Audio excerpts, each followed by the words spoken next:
Hey, this is Mike from Helium Street, and welcome once again to another episode of the Helium Miner Installation Series. Now, this is specifically the Blue Series, and it's episode 3 of the Blue Series. So, episode 3 is very specific to how do we set up the miner. We're going to talk a little bit about the Helium app and how we use that, but basically some of the functionality of the Helium app. There's a lot of unanswered questions on how that works and how you're supposed to use it. So we're going to go through some of those details. But we're also going to talk about where do we put the miner for the Blue Series and some of the basics around how we installed it. Now there's going to be a lot of other videos in the Blue Series that kind of gets into the details, but that'll be a good explanation so that you understand what you're getting yourself into. Now, also, we're going to talk about how do we decide between LMR-240 and LMR-400. That's the coax that we use between the antenna and the miner. But the lightning arrestor is a key component that kind of gets stuck in the middle of all that. So knowing what kind of lightning arrestor that you're going to get is going to determine what kind of cable and cable connections that you're going to get. So if you're here for any of those details, you're in the right place.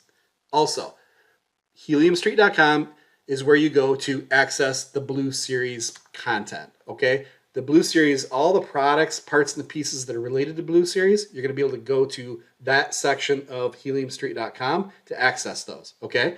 Also, you go to the very bottom of the Blue Series tab, and you're going to find access to all the videos in the Blue Series. So that's a great resource for you. So if you're here for all that, great. Stick around.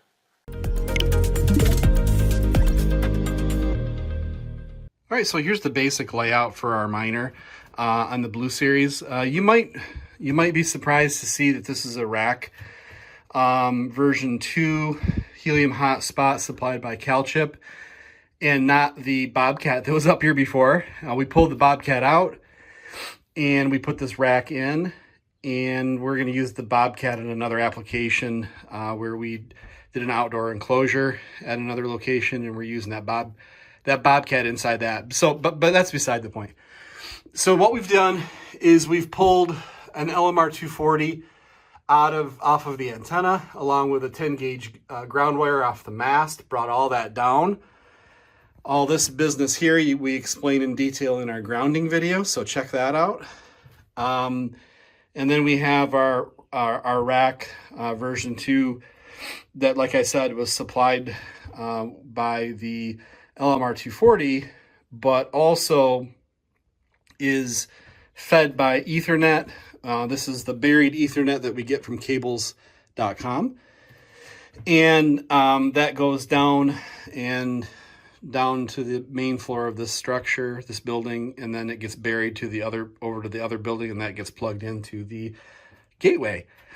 In addition to that, going down a little bit further, we have our Goovy temperature sensor, where we're monitoring the temperature up here because this is not an air-conditioned level of the building. And we want to make sure that we're not getting too hot up here. So we monitor that remotely with that little sensor. It's pretty sweet. And then we use a 700 VA CyberPower UPS. So that's just basically here for the miner. Probably overkill, yeah, but we'll get 10 to 12 to 13 hours of runtime off this unit if the power happens to go out, and so we like having UPSs and surge protector battery backups for each one of our miners. So links to all that stuff in the heliumstreet.com, so check that out. But yeah, this is the basic miner setup that we have for this Blue Series.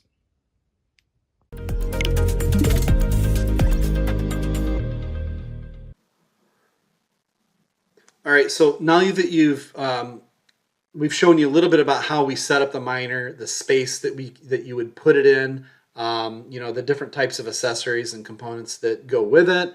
There's a lot of other videos that get in the Heliums in this specific series that are going to talk about grounding. We're going to talk about assembling and installing the antenna mast. All that content is discussed in a lot of detail in other videos.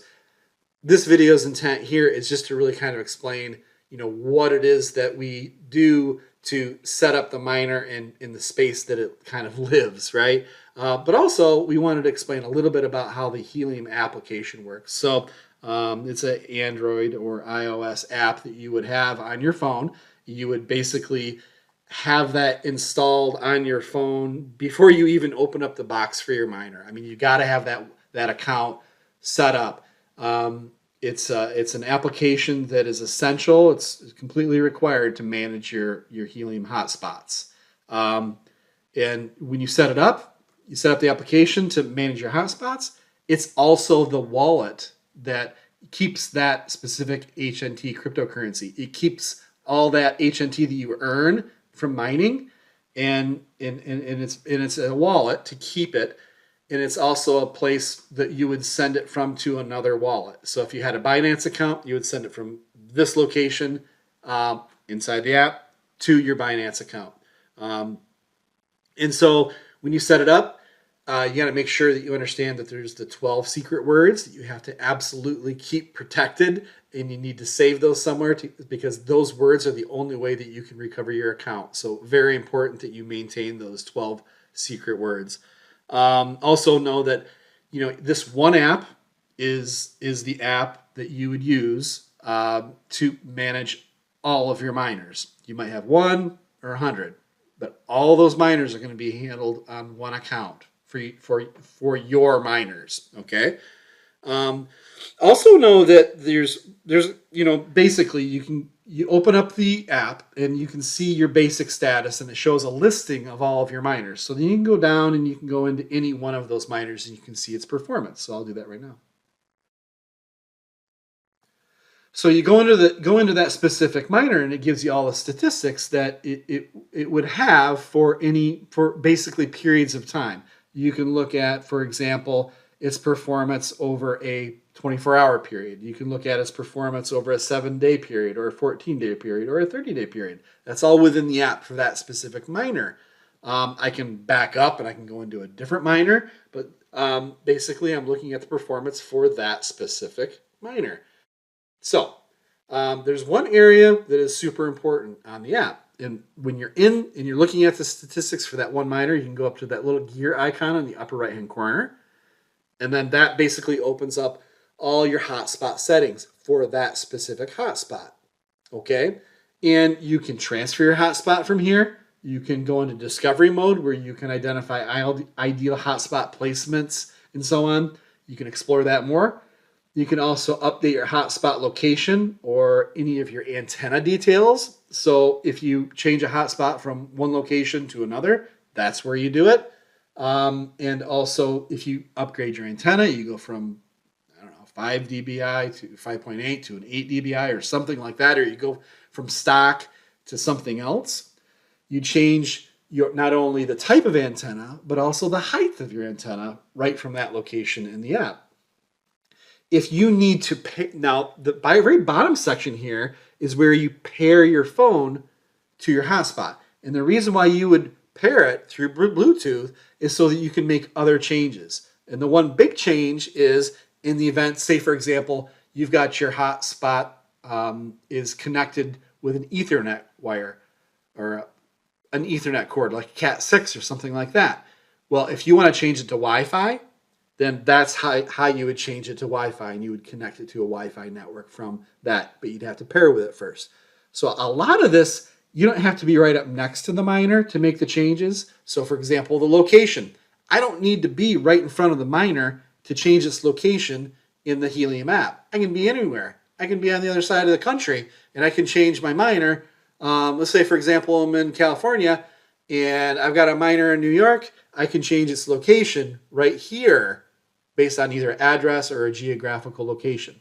Okay, so knowing that might help some folks that have had other questions about, hey, can I buy a miner and set it up at my house and then send it to my family member? Yes, you can do that.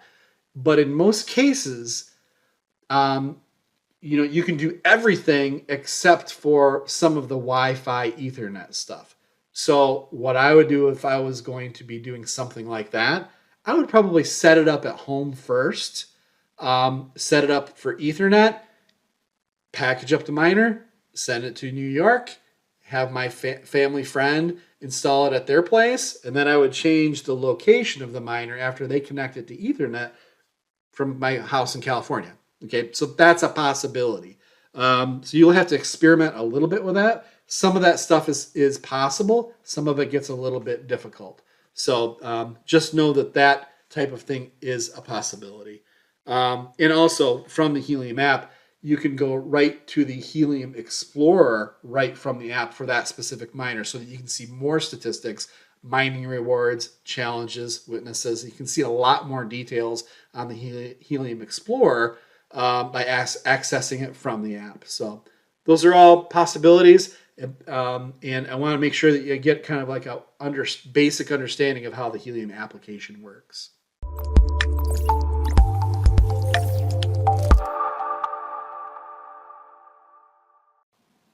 All right, so let's talk a little bit about COAX, okay? I'm laughing a little bit here because this is just one of those topics that can get a little bit confusing. And I'm going to really try to make it super easy for you to understand. With the popularity of helium miners, things have gotten a little bit tricky in terms of how you order your COAX, okay? So stay tuned because after I get it through a little bit of an explanation here, we're going to talk about basically a shopping list, okay? You're going to have one shopping list or another, one or the other, okay? It's not going to be both. It's not going to be a combination of the two.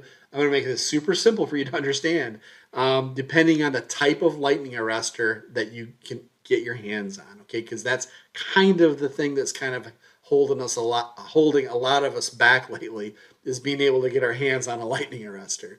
So, okay, but first, stay tuned.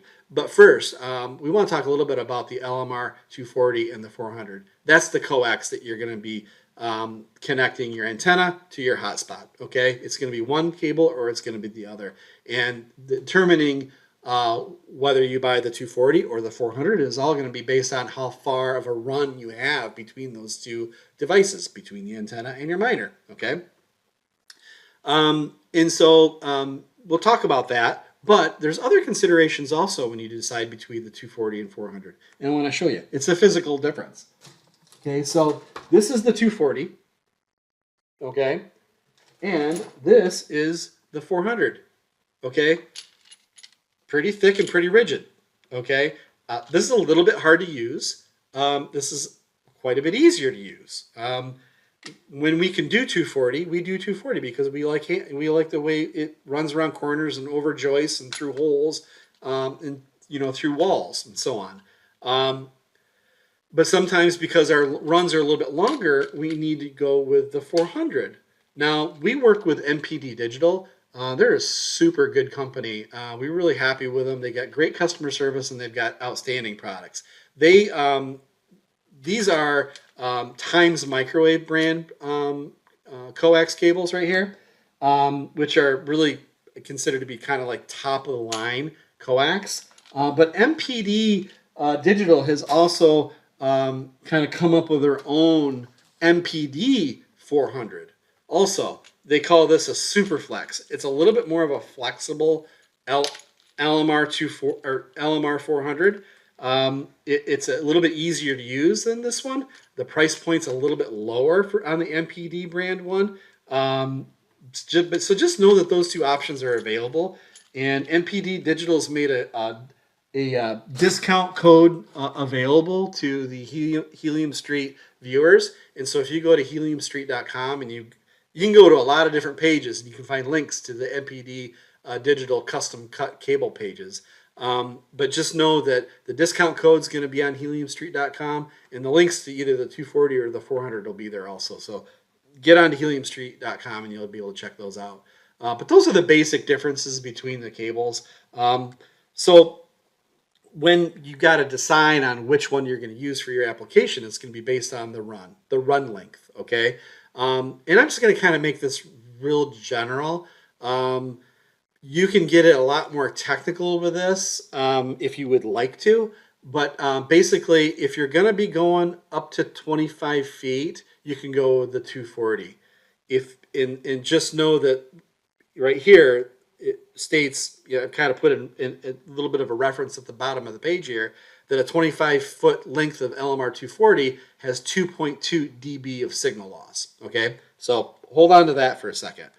Now, the LMR-400, you don't want to go any more than 100 feet. And so if you got to go over 25 feet, you're going to end up going with the LMR-400. And that's okay. We use a ton of it. A lot of applications that we have for Helium Street are using this LMR-400. It is what it is, and it's in my opinion the best that you can get. And so if you want to minimize your signal loss, I would go with either the LMR-400 or the MPD 400 from MPD Digital. So just also know that the 100-foot length of the LMR-400 has 4.4 dB of signal loss, and a 50-foot length of the LMR or MPD 400 has 2.2 dB of signal loss. Now, if you want to know what the signal loss is for, say, like 75 feet or some other number, you can go to the bottom of heliumstreet.com and you can click on the link for the line loss calculator, and you can go in there and you can calculate that yourself. So check that out if you'd like to. Now, here we are. We're going to decide now. We've got either two different shopping lists that we're going to go with. Okay, we either got A or we got B. But I've got to preface it with is that your antenna, the antennas that we recommend, all of them have an N-type male connection on the bottom of the antenna. Okay, so hold on to that for a second. Now your minors are going to always have an RPSMA female connection coming out of them. And you can see I color-coded them there, right? Blue and pink, male, female. So this, and I put an asterisk there also, unless you purchase something other than the recommended rack antenna, or the FCC changes the guidelines for the hotspots, which is not likely. Okay, so your hotspots are always going to have an RPSMA female sticking out of them, and your antennas are always going to have an N-type male sticking out of the bottom. So consider those two things are fixed. All right, and so everything in between can be a little bit different depending on the type of lightning arrestor that you end up with. Okay. So yeah, you need to have coax to connect the two, all right? But you can't just have necessarily one piece of coax here because you've got this lightning arrestor stuck in the middle. And you're going to end up with either one that has, on the left-hand side here, it's either going to have an N-type male on one end and an N-type female on the other end. So it's either going to be this type, or it's going to be this type that has an N female, N female. It's got female and female on both ends, okay? So you need to shop for your lightning arrestor first and figure out what that is, because that's going to dictate what your other connections are going to be, right? All right, so you can kind of understand why you got to shop for that arrestor first, because if you can't find any arrestors other than, the female, then buy it. By all means, buy that first, and then order your cables to match up with your lightning arrestor. So you understand where I'm going with this? So you've got to have coax that connects between.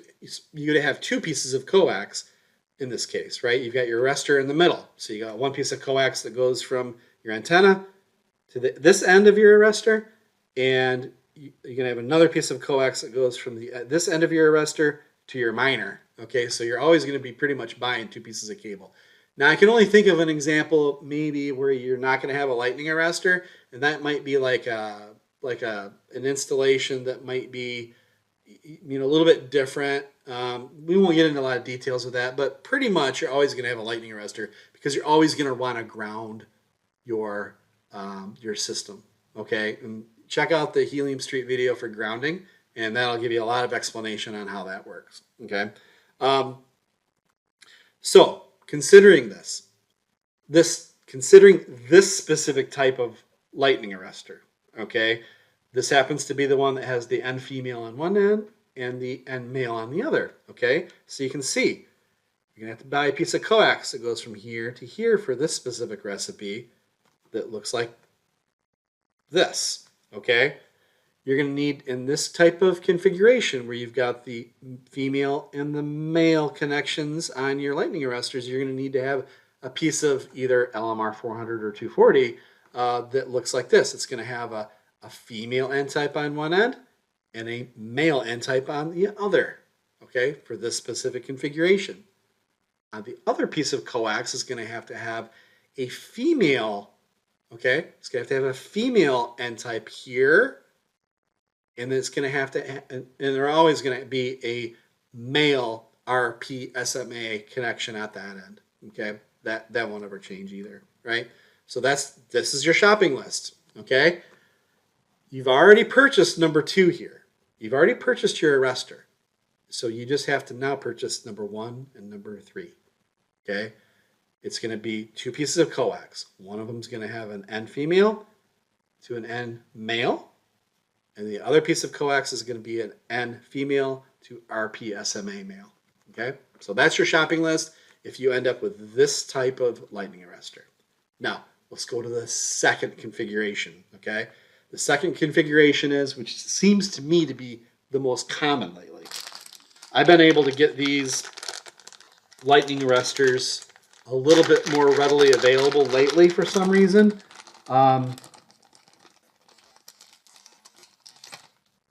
This type, okay? It's got the female connections at both ends, all right? You notice the female connection. You can look down in the center there and you can see it. That's the female connection. But basically, they're threaded on both ends. That means that they have outside threads on both ends. That means it's a female N-type connection. So if that's the type of lightning arrestor that you end up with, then this is your shopping list. Basically, you're going to be getting a piece of coax for this end right here that has an N female and an N male on it. Okay. On the other end that goes to your miner, you're going to have an N male right here, N-type male to an RPSMA male right here. Okay. That's your shopping list. Okay, here's your shopping list. You've already bought your arrestor. It looks like this. And so you're going to have to buy number 1 and number 3 to go with it. You're going to have to buy a piece of coax that has an N-type female to N-type male, and then another piece of coax that is N-type male to an RPSMA male. Okay?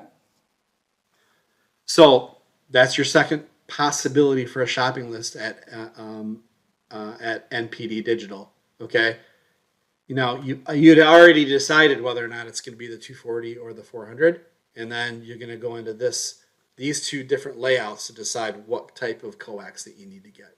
So if you have any questions about that, maybe we can make some sort of a PDF or something that you can download off of heliumstreet.com that might help you with you. Leave some comments in the comment section if you think that might be helpful. I was thinking about maybe making a little bit of a cheat sheet that kind of identifies this that you can print off and you can kind of study while you make your order. So let me know on that. Okay, so I know this is a little bit of a longer one, and if you've gotten this far, congratulations, you've done well. And that just means that you're committed to this project like we are.